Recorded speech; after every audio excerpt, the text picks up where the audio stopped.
Hello my dear students, कैसे हैं आप सब। उम्मीद करता हूं कि आप लोग अच्छे होंगे। चलिए आज हम लोग पढ़ने जा रहे हैं क्लास 10 के भारतीय भवन का मैथ द्विघात समीकरण के अंतर्गत एक्सरसाइज 3C का पेज नंबर A119 यानी 119 का क्वेश्चन नंबर 1 से 4 तक हम इस वीडियो में सॉल्व करेंगे। क्योंकि इसके पिछले वीडियो में हम इसका टोटल एग्जाम्पल प्लस जो बेसिक था हम कंप्लीट कर चुके हैं। यदि वो वीडियो आप लोग नहीं देखे हो तो मेरे वीडियो के डिस्क्रिप्शन में लिंक उपलब्ध है, वहां से जाकर आप उस वीडियो को देख सकते हैं।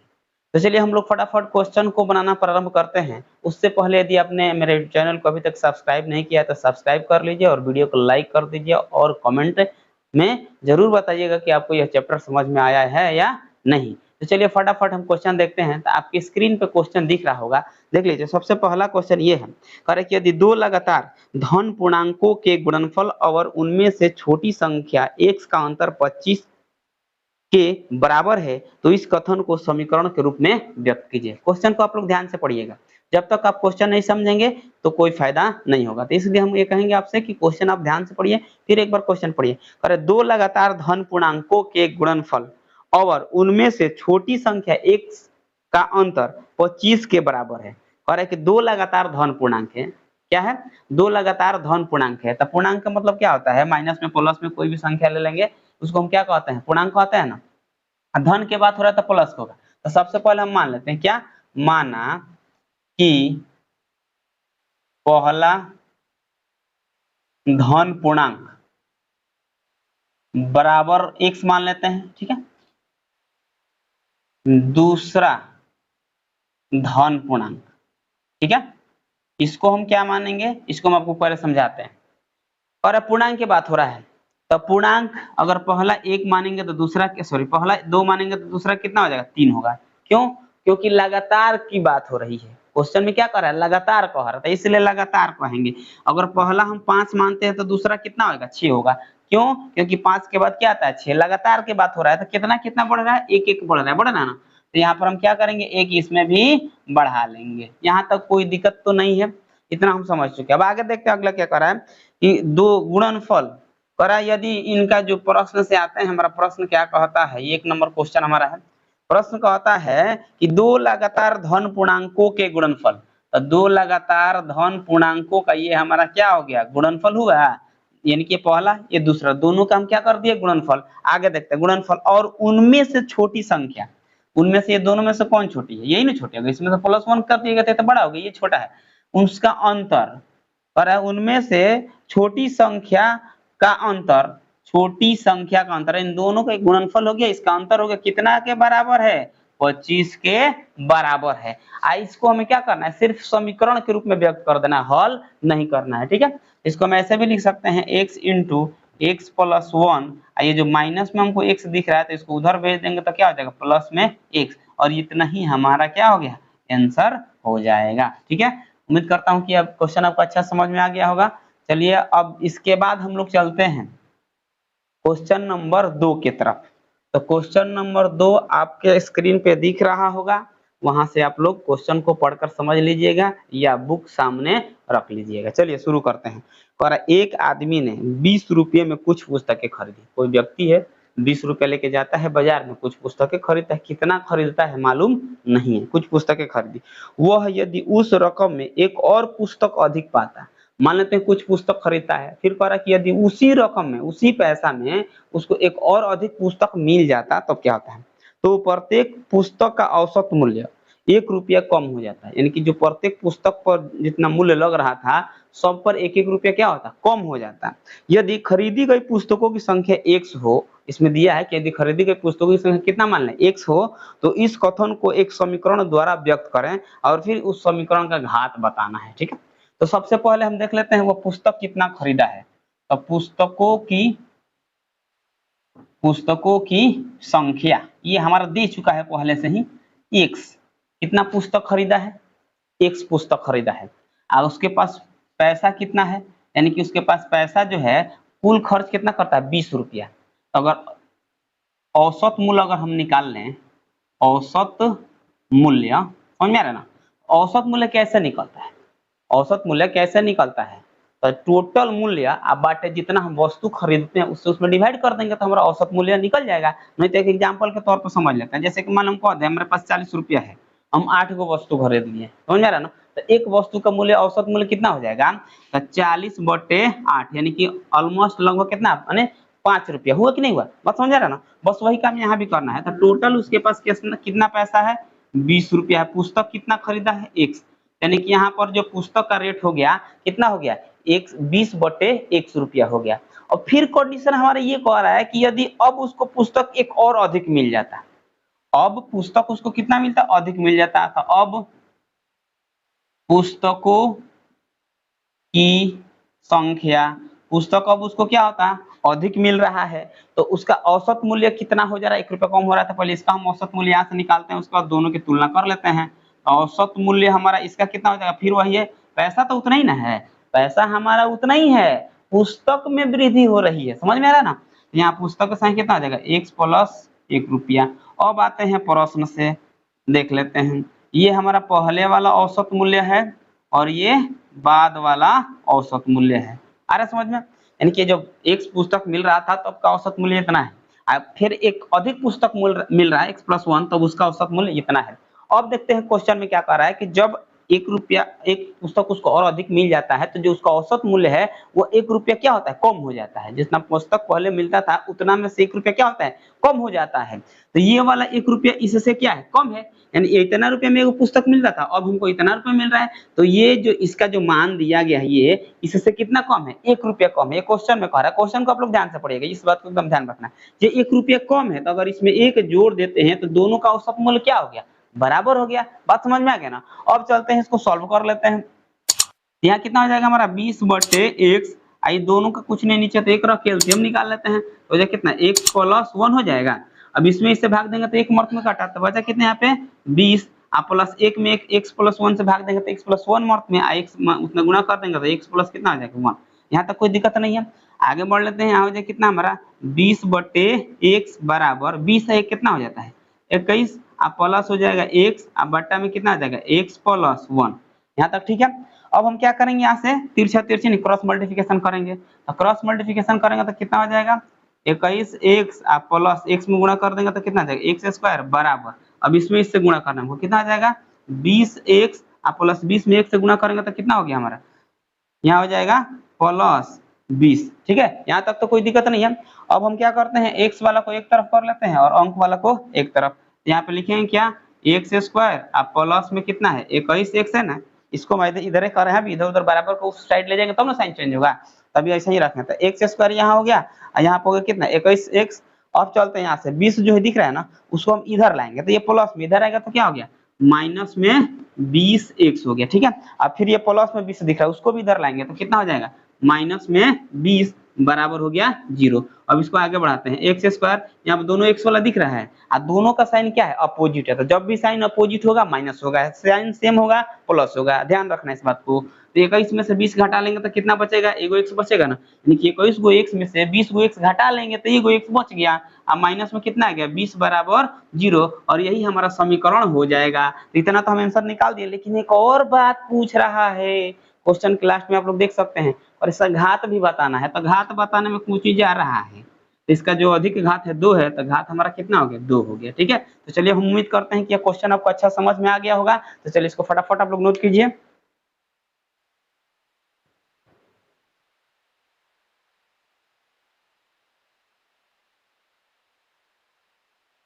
चलिए इसके बाद हम देख लेते हैं क्वेश्चन नंबर जो है 3।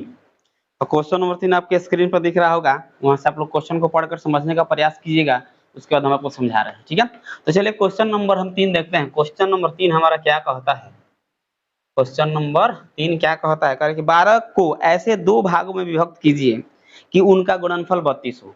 12 को ऐसे दो भागों में विभक्त कीजिए कि जिनका गुणनफल कितना हो? 32 हो। तो चलिए समझते हैं पहले। तो कह रहा है कि 12 को दो भागों में बांटना है। तो सबसे पहले मान लेते हैं क्या? माना कि 12 का पहला भाग बराबर x मान लें। ठीक है, कुछ भी मान सकते हैं, एक्स वाई ईंटा पत्थर खोआ जो मर्जी हो मान लेना है, हमारा आंसर आएगा। ठीक है, अब जैसे कि मान लेते हैं अगर हम पहला x माने हैं तो दूसरा कितना होगा, सवाल ये आ रहा है।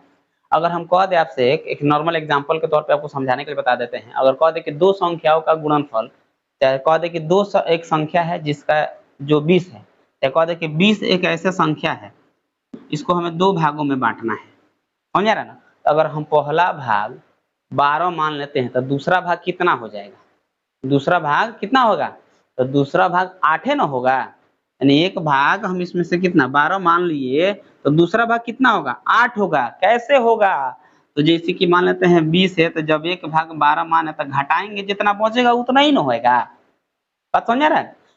या अगर हम मान लेते हैं हम मान लेते हैं 15 को दो भागों में बांटना है, तो 15 को अगर हम पहला भाग अगर हम 5 मान लेते हैं तो दूसरा भाग कितना होगा, कितना होगा दूसरा भाग, तो दूसरा भाग 10 होगा। समझ में आ रहा है कि नहीं, यानी कि 15 में से हम क्या करेंगे, जितना मानेंगे उतना घटा लेंगे, जो आएगा वही ना, समझ में आ गया होगा। तो ऐसे ही तो पहला भाग हमारा कितना है x है, तो दूसरा भाग कितना हो जाएगा, तब दूसरा भाग इसी में से ना घटेगा, कितना इतना जितना मानेंगे उतना, तब 12 माइनस 1, बात समझ में आ गया ना। तो पहला भाग हमारा कितना हो गया x और दूसरा भाग हो गया 12 माइनस 1, और इसका जो गुणनफल है वो कितना दिया है, उसका गुणनफल दिया है 32, उसका गुणनफल कितना दिया है 32 दिया। चलिए हम आते हैं प्रश्न से। गुणनफल मतलब क्या होता है, गुणा, तो दोनों का गुणा यानी कि गुणनफल दिया कितना है 32 के बराबर दिया। ये हम नहीं कह रहे हैं, ये हमारा क्वेश्चन कह रहा है। अब गुणा कर लेते हैं तो कितना हो जाएगा 12x माइनस में एक्स स्क्वायर बराबर कितना आ गया 32, ठीक है। अब हम चाहें तो उसको भी इधर ला सकते हैं, यहाँ माइनस में एक्स स्क्वायर दिख रहा है, यहाँ प्लस में कितना है 12x, ये प्लस में इधर आएगा तो माइनस में 32 बराबर 0। माइनस से हम चाहे तो कॉमन भी कर सकते हैं, कर लेते हैं, बिना कॉमन के भी बना सकते हैं। तो जब यहाँ से हम माइनस कॉमन करेंगे तो हो जाएगा एक्स स्क्वायर, माइनस वाला प्लस और प्लस वाला माइनस हो जाएगा, यहाँ भी माइनस है तो क्या हो गया प्लस 32 बराबर 0। यहाँ तक कोई डाउट वगैरह तो नहीं है। X square minus 12x plus 32 बराबर 0। तो ये हम लोग बहुत पहले से भी पढ़ते आ रहे हैं, ये गुणनखंड है, गुणा करने पर 32 और जोड़ने पर 12 लाना है। तो कौन कौन सा अंक रखेंगे, तो 8 चौके 32 और 8 4 12, हो गया काम। लिखेंगे एक्स स्क्वायर और जोड़ने पर माइनस में लाना है, तो कब जोड़ा जाता है जब साइन सेम रहता है, घटाया कब जाता है जब साइन डिफरेंट रहता है, अलग अलग रहता है। तो जोड़ने पर हमको 12 लाना है, और लाना किस में है माइनस में, तो दोनों का साइन हम क्या रखेंगे माइनस रख देंगे। तो 8x माइनस 4x प्लस 32 बराबर 0।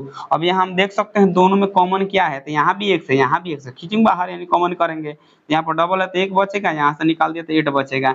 समझ में आ रहा है ना। अब यहाँ पर देखते हैं दोनों में क्या है, जो भी साइन रहेगा कॉमन कर लेना है, माइनस है तो माइनस। यहाँ पर क्या दिख रहा है 4 यानी 4 सब में आता है, 4 कम 4 4 8 है 32, तो 4 कॉमन कर लिया जाए हो जाएगा x, आइए माइनस से इसमें भाग देंगे तो क्या होगा माइनस, 4 8 है 32, कॉमन का मतलब क्या होता है भाग, जो कॉमन करते हैं उससे उनको क्या करना होता है भाग देना पड़ता है।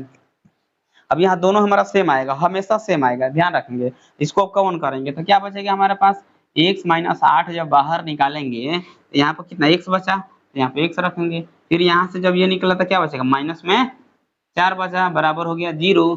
तो एक बार लिखेंगे x माइनस 8 बराबर 0, और एक बार लिखेंगे x माइनस 4 बराबर 0।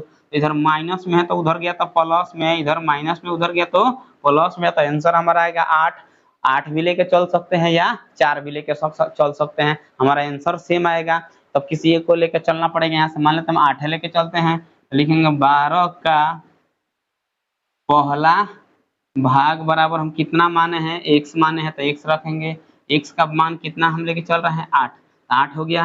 अब यही बात दूसरा भाग निकालना पड़ेगा इसका, तो दूसरा भाग हमारा कितना हो जाएगा 12 माइनस x, रखे ना, यहाँ पे जो मानेंगे ना उसका मान रखना पड़ेगा, ठीक है, जो मानेंगे उसका मान हमें वहां पे क्या करना होगा रखना होगा। अब यहाँ देख लेते हैं, हो गया 12 माइनस 6 के जगह पर कितना रखेंगे 8, घटेगा तो कितना बचेगा 4, आंसर आ गया हमारा कितना 8 और 4, और यही हमारा हो जाएगा आंसर। तो चलिए ये क्वेश्चन आपको समझ में आया है या नहीं कमेंट में जरूर बताइएगा, और इसको आप लोग फटाफट नोट कर लीजिएगा।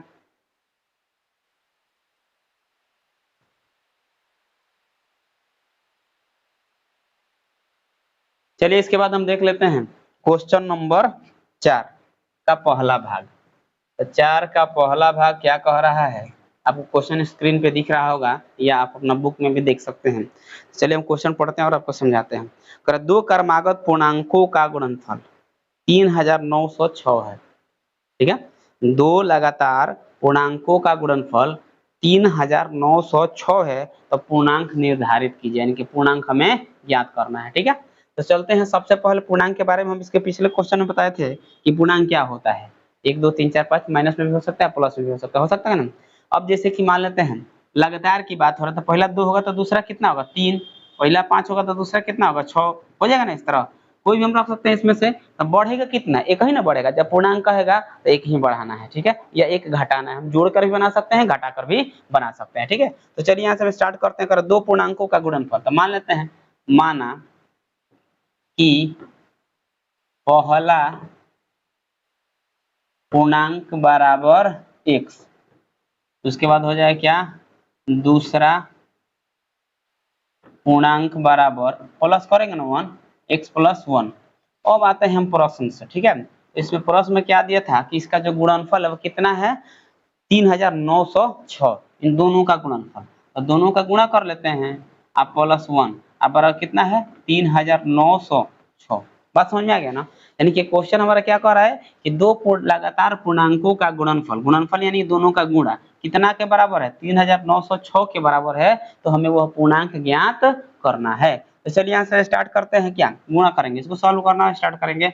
x में करेंगे x स्क्वायर, एक में x से करेंगे तो x प्लस में दिख रहा है, इधर आएगा तो माइनस में, बराबर में कितना आ गया 0, लो गुणनखंड के रूप में आ गया ना। तो गुणा करने पर हमको कितना लाना है, तो गुणा करने पर हमको लाना है 3906, और घटाने पर लाना है कितना 1।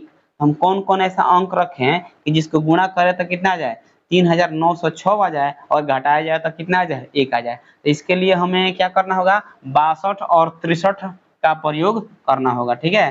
तो हम कौन सा अंक रखेंगे 62 रखेंगे और 63, 62 में 63 से गुणा करेंगे तो 3906 आ जाएगा, और 63 में से 62 घटा लेंगे तो कितना आ जाएगा 1 आ जाएगा। और लाना किस में है प्लस में, घटाना है दो तरह का साइन रखेंगे, लाना है किसमें प्लस में, तो बड़ा वाला का साइन प्लस, छोटा वाला का साइन माइनस। तो 63 बड़ा है तो 63 प्लस में रहेगा, अब 62 क्या होगा माइनस में, तब ना घट के प्लस में 1 आएगा, और माइनस में हो जाएगा क्या 39006 बराबर, सॉरी 3906। अब इसमें से हम कॉमन करेंगे x, यहाँ कितना बचेगा x प्लस 63 बचेगा, यहाँ से हम क्या कॉमन करेंगे माइनस, अब 62 कॉमन कर लेते हैं, तब 62 कम 62, माइनस में क्या होगा प्लस, 62 में भाग देंगे तो कितना मर्द में कटेगा 63 मर्द में, बराबर में हो गया 0। यहाँ होगा कितना, हम इसमें से कॉमन करेंगे x प्लस 63, बचे कितना x, और इधर बचेगा माइनस में 62 बराबर 0। अब हम यहाँ से क्या करेंगे देख लेते हैं, एक बार लिखेंगे x प्लस 63 बराबर 0, और एक बार लिखेंगे x माइनस 62 बराबर 0, ठीक है। अब यहाँ देखा पूर्णांक बराबर x प्लस 1 है ना, तो जो कितना 62 प्लस 1 यानी कितना आ गया 63, और यही हमारा हो जाएगा आंसर, ठीक है, कोई दिक्कत नहीं है। तो चलिए इसके बाद हम देखते हैं इसका दूसरा भाग। इसका दूसरा भाग क्या कहता है क्वेश्चन में, तो सबसे पहले आप लोग क्वेश्चन देख सकते हैं, आपके स्क्रीन पे दिख रहा होगा, वहां से आप लोग क्वेश्चन को पढ़ लीजिए, और बकिया हम आपको पढ़कर समझा देते हैं। तो क्वेश्चन नंबर इसका 2 यानी कि 4 का दूसरा भाग क्या कह रहा है, और उसके पहले आप इसको नोट भी कर सकते हैं वीडियो को पुश करके, ठीक है। तो चलिए इसके बाद हम देखते हैं इसका दूसरा भाग करेंगे, दो लगातार विषम धन पूर्णांकों का गुणनफल 2499 है। अब देखिए बाबू यहाँ पे क्या आ रहा है विषम धन पूर्णांक आ रहा है, ठीक है। तो कह रहा है दो लगातार विषम धन पूर्णांकों का गुणनफल 2499 है, तो बड़ी संख्या ज्ञात कीजिए। तो चलिए विषम संख्या के बारे में हम थोड़ा बहुत जान लेते हैं। अब विषम संख्या किसे कहते हैं, तो जिन संख्याओं में 2 से पूरा पूरा भाग नहीं लगता है उसे हम क्या कहते हैं विषम संख्या कहते हैं, और जिस संख्या में 2 से पूरा पूरा भाग लग जाता है उसे हम क्या कहते हैं सम संख्या कहते हैं, ठीक है। इसमें विषम की बात हो रहा है, अगर हम समझा दें विषम के तौर पे, अगर पहला हम विषम 3 मानते हैं तो दूसरा कितना हो गया, लगातार की बात हो रही है, ये बात आपको दिमाग में बैठा लेना है। अगर पहला को हम 3 मानते हैं दूसरा हमारा कितना होगा 5 होगा, लगातार यही ना आएगा। अगर पहला को हम 9 मानते हैं तो दूसरा कितना आएगा 11 आएगा, आएगा ना, ठीक है। तो इसमें दोनों जगह पर अंतर कितना का आ रहा है 2 का आ रहा है, समझ में आ रहा है। तो हम क्या करेंगे पहला अगर x मानते हैं तो दूसरा हमारा कितना हो जाएगा x प्लस 2 हो जाएगा, अगर चाहे तो माइनस लगाना है तो लगा सकते हैं, कोई दिक्कत नहीं है, ठीक है। तो चलिए हम देखते हैं इसमें, तो कह रहा है दो लगातार विषम पूर्णांक, तो मान लेते हैं इसमें भी सॉरी धन पूर्णांक कर रहा है, माना कि पहला विषम धन पूर्णांक बराबर कितना x। पहला हम x मान लिए, तो दूसरा हमको क्या करना होगा, दूसरा विषम धन पूर्णांक बराबर कितना हो जाएगा, +2 करना पड़ेगा ना, तो x +2 हो गया, कोई दिक्कत नहीं है। दो दो बढ़ाना है, सम कहेगा तो अभी दो, विषम कहेगा तभी दो। क्यों? क्योंकि अगर 2 मानते हैं तो 4 होगा, 6 मानते हैं तो 8 होगा। सम की अगर हम बात करें तो दो दो यहाँ भी बढ़ रहा है ना, तो जितना बढ़ेगा उसी के हिसाब से हम चलेंगे। ठीक है, ये तो हमारा क्लियर हो गया। अब आते हैं कहाँ से, तब प्रश्न से। प्रश्न में हमारा क्या कहता है उसको देख लें। इनका जो गुणनफल है वो कितना दिया है, इनका गुणनफल दिया है 2499। तो फिर सेम टू सेम इसी का क्वेश्चन एकदम। तो गुणनफल यानी गुणा करेंगे तो हो जाए कितना, x into X plus two I equal to कितना, 24,499। ये इसके गुणनफल दिया हुआ है। अब हम यहाँ से क्या करते हैं, इसको सॉल्व कर लेते हैं। x में 1 से करेंगे तो हो जाएगा x स्क्वायर, और प्लस x में 2 से करेंगे तो 2x, और ये प्लस में है, इधर आएगा तो क्या हो गया, माइनस में। 2499 बराबर कितना आ गया, 0। अब ये गुणनखंड के रूप में आ गया ना। अब बताना है हमको यहाँ पर क्या, इसका गुणनखंड करना है। तो गुणनखंड में करना क्या है, गुणा करने पर 2499 लाना है, और घटाने पर 2 लाना है, वो भी प्लस में। ठीक है, तो कौन ऐसा अंक रखा जाए कि जिसको गुणा करे तो 2499 आ जाए और घटाया जाए तो 2 आ जाए। करना है तो हम देख रहे हैं कि संख्या हमको मिल रहा है कितना, 51 और 49। अगर 51 में 49 से गुणा करते हैं तो कितना आ जाएगा, 2 आ जाएगा, घटेगा तो, और गुणा करेंगे तो 2499 आ जाएगा। ठीक है, समझ में आ गया। अब चलिए हम आगे बढ़ते हैं। इसके बाद से तो रखेंगे क्या, एक्स स्क्वायर, प्लस में रखना है हमको 51, इस बात को ध्यान में रखेंगे हम। 51x, अब माइनस में 49x हो जाएगा, अब माइनस में 2499 बराबर 0। अब यहाँ से हम क्या करेंगे, x कॉमन कर लेते हैं, तो x प्लस 51 बचेगा। यहाँ से माइनस जो भी साइन रहता है कॉमन करते हैं, 49 कॉमन करेंगे, और कितना बचेगा, x माइनस में प्लस हो जाएगा, फिर भाग देंगे तो कितना नंबर में कट जाएगा, 51 नंबर में बराबर 0। अब लिखेंगे यहाँ पर दोनों सेम आना चाहिए, ध्यान रखेंगे हम इस बात को। इसको अब कॉमन कर लेते हैं, तो x प्लस 51 कॉमन करेंगे तो यहाँ पे कितना बचेगा, x, और यहाँ पे बचेगा माइनस में 49 बराबर कितना आ गया, 0। ठीक है, अब चलते हैं, एक बार लिखेंगे x प्लस 51 बराबर 0, और एक बार हम लिखेंगे क्या, x माइनस 49 बराबर 0। तब यहाँ हो गया क्या, माइनस में होता है तो हम जानते हैं प्लस होता है, प्लस में होता है तो माइनस होता है, तो यहाँ प्लस में है तो उधर गया तो माइनस में, x बराबर माइनस 51 आ गया, और यहाँ पे x बराबर 49 में तो क्या आ गया, 49 आ गया प्लस में। अब लिखेंगे पहली संख्या हमारा क्या है, x माने हैं तो उसका मान रखना पड़ेगा, यहाँ पे ध्यान रखेंगे। तो पहली विषम धन पूर्णांक संख्या बराबर हम कितना माने हैं, x माने हैं, तो x बराबर कितना है हमारा 49, प्लस वाला लेके चलेंगे तो x बराबर हो गया हमारा कितना, यहाँ पे 49, यहाँ पे रख देते हैं। अब यानी पहला निकल गया। अब दूसरा लिखेंगे, दूसरा विषम धन पूर्णांक बराबर हम कितना माने हैं, इस बात को ध्यान में रखना होगा, डायरेक्ट हम आंसर नहीं रख सकते हैं। तो यहाँ पे हम क्या माने हैं देख लेते हैं, x प्लस 2 माने हैं, तो x के जगह पर 49 रखेंगे, और प्लस 2 के जगह पर 2, दोनों को जोड़ दिया गया तो कितना आ गया, 51 आ जाएगा। देख लेना है, यहाँ पे हमको बड़ी संख्या भी लिखना है, तो इसमें सबसे बड़ी संख्या कौन है दोनों में, तो 51 है, तो यही हमारा हो जाएगा आंसर। ठीक है, चलिए उम्मीद है कि यह क्वेश्चन आपको काफी समझ में आ गया होगा। तो चलिए नोट कीजिए इसको आप।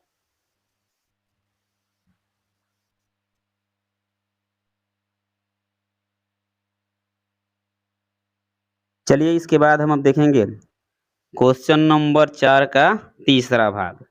तो सबसे पहले हम क्या करेंगे, क्वेश्चन पढ़ेंगे। क्वेश्चन क्या कर रहा है कि दो क्रमागत धन पूर्णांकों का गुणनफल 5402 है, पूर्णांक ज्ञात करें।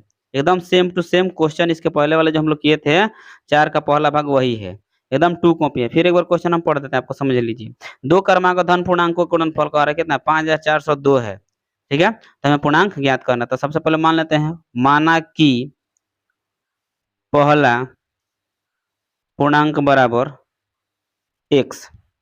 ठीक है, माना कि पहला धन पूर्णांक लिखना है। ठीक है, माना कि पहला धन पूर्णांक बराबर x, धन मतलब क्या होता है, प्लस में होता है, उसको धन कहेंगे।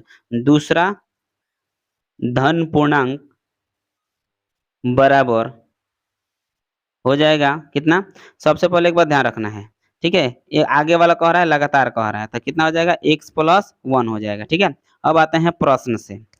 प्रश्न से दोनों का गुणनफल दिया है, तो गुणा के रूप में हम लिख देंगे, बराबर कितना दिया है, 5402। ठीक है, चलिए इसको रख के हल करते हैं। अब 5402 बराबर में हो गया। अब इसको गुणा कर लेते हैं, x में x से करेंगे, उसके बाद जो आएगा वही हमारा आंसर हो जाएगा। तो x में x से करेंगे तो x स्क्वायर हो जाएगा, ठीक है। यहाँ प्लस है प्लस, एक्स में एक से करेंगे तो एक्स माइनस में हो जाएगा, उधर से आएगा इधर तो हो जाएगा कितना 5402 बराबर 0। ठीक है। अब यहाँ पर देख लें गुणनखंड के रूप में आ गया। अब इसको गुणा करने पर बना लेते हैं। गुणा करने पर कितना, जोड़ने पर कितना लाना देख लीजिए। गुणा करने पर लाना है 5402 और घटाने पर लाना है 1। तो कौन कौन ऐसा अंक रखेंगे हम यहाँ पे, तो यहाँ पे हम रखेंगे 73 और कितना 74। तो 73 और 74 में हम गुणा करेंगे तो कितना प्लस में 74 रखेंगे, क्योंकि प्लस में लाना है बड़ा वाला है। तो 74 और माइनस में रख देंगे 73 एक्स माइनस 5402। अब यहाँ से हम क्या करेंगे, एक्स कॉमन कर लेते हैं। तो एक्स कॉमन होता है एक्स प्लस बचेगा 74 और यहाँ से माइनस कॉमन करेंगे तो 73 माइनस कॉमन कर लेंगे। ठीक है। तो एक्स माइनस में प्लस और यहाँ से भाग देंगे ना तो कितना हो जाएगा हमारा 74 मर्थ में कट जाएगा। तो 74 बराबर हो गया 0। अब यहाँ सेम है, कॉमन कर लेते हैं कितना, एक्स प्लस 74 कॉमन करेंगे। एक्स प्लस 74 कॉमन कर लिए तो यहाँ पर कितना बचेगा, एक्स बचेगा और यहाँ पे बचेगा माइनस में 73 बराबर हो गया 0। अब यहाँ लिखेंगे एक बार एक्स प्लस 74 बराबर 0 और एक बार लिखेंगे एक्स माइनस 73 बराबर 0। ठीक है। अब यहाँ हो गया प्लस में है, उधर जाएगा तो क्या हो गया माइनस में 74 हो जाएगा एक्स बराबर, और ये माइनस में इधर है तो इधर गया तो प्लस में हो जाएगा 73। तो यहाँ पर धन पूर्णांक के बात हुआ है। ठीक है। तो ये माइनस वाला नहीं ले चलेंगे, प्लस वाला लेके चलेंगे। ठीक है। तो लिखेंगे क्या, पहला धन पूर्णांक बराबर एक्स बराबर कितना, प्लस वाला कौन है 73 है। दूसरा धन पूर्णांक हम क्या माने थे यहाँ पे पहले देख लेंगे, एक्स प्लस 1 माने थे ना, तो एक्स प्लस 1 एक्स के जब 73 और प्लस में 1 बराबर कितना आ गया 74, और यही हमारा हो जाएगा आंसर। तो चलिए उम्मीद करता हूँ कि आपको क्वेश्चन अच्छा से समझ में आ गया होगा। तो चलिए आज के लिए इतना ही, यानी कि हमारे 4 नंबर का टोटल क्वेश्चन कौन था। यदि मेरा वीडियो आपको अच्छा लगा हो तो लाइक करें, कमेंट करें, अपने दोस्तों में ज़्यादा से ज़्यादा शेयर करें, और यदि मेरे चैनल को अभी तक आपने सब्सक्राइब नहीं किया है तो मेरे चैनल को सब्सक्राइब जरूर कर लें और साथ में बेल आइकन को जरूर दबा दें। तो चलिए आज के लिए इतना ही, फिर मिलते हैं अगले क्लास में। तब तक के लिए जय हिंद, जय भारत।